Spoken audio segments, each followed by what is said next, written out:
coming back home.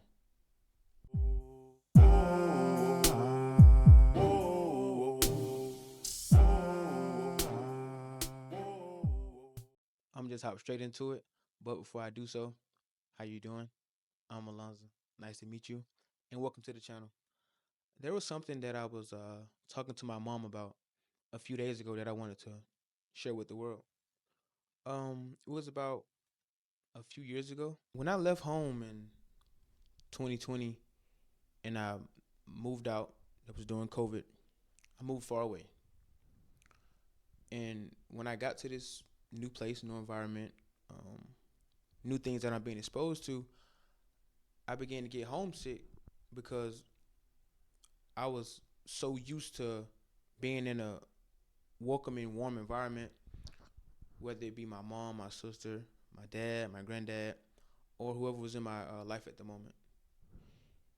And I had gotten so homesick that I told my mom, I said, I'm coming back home.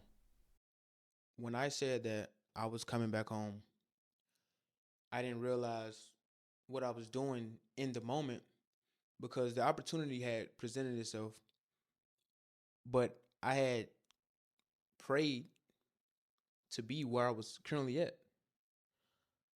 And I had to take a moment to, I guess, reflect on the decision I was about to make, which would have been a life altering decision. I had some time to think to myself, and I realized that I was in such a good situation on where I was at that I would be turning my back on what I had going on for myself due to a small bit of fear and wanted to feel comfortable back at home, my safety net. And I had a conversation with my mom. She said, you can always come back home. You're always welcome to come back home. And this got me to thinking, if I can always go back home, why wouldn't I just stay home? Right? That makes sense.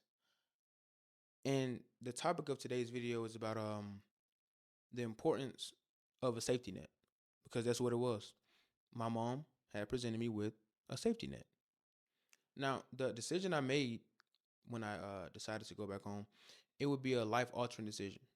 And what I learned from that conversation with my mom was not to make the person aware of the safety net, because if a person is aware that they have a fallback option, they're going to proceed with more caution because they have the opportunity to fail because they can always go back to a place.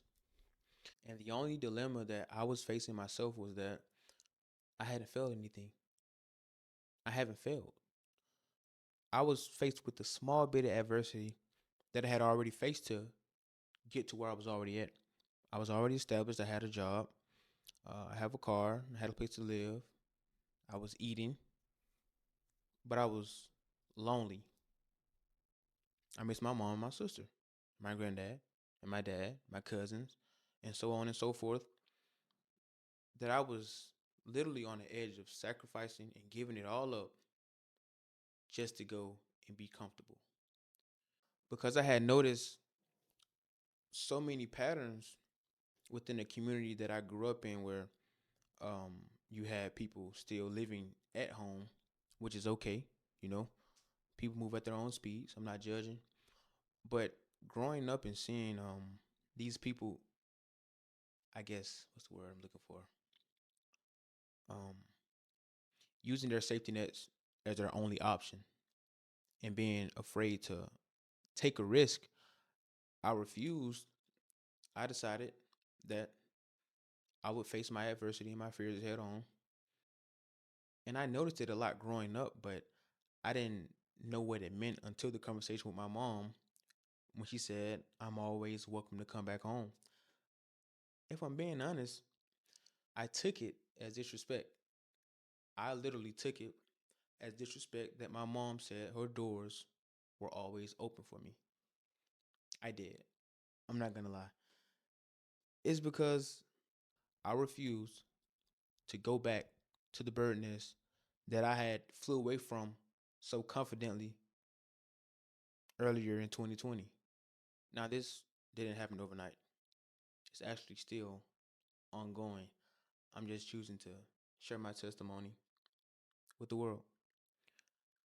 I guess to tie it all together, what I'm trying to say is if you're a son or a daughter or a parent or a guardian, it's okay to have a safety net.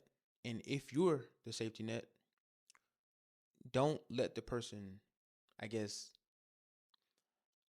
don't make the person so aware to the point where they're afraid to make a mistake. They're afraid to fail because that fear is what holds so many people back from being great. That's what prevents our next great invention from coming because they have a safety net. I can fail. I can go back home. I can fall back on so and so. It's whatever. Be comfortable being uncomfortable. And that's it. Until next time.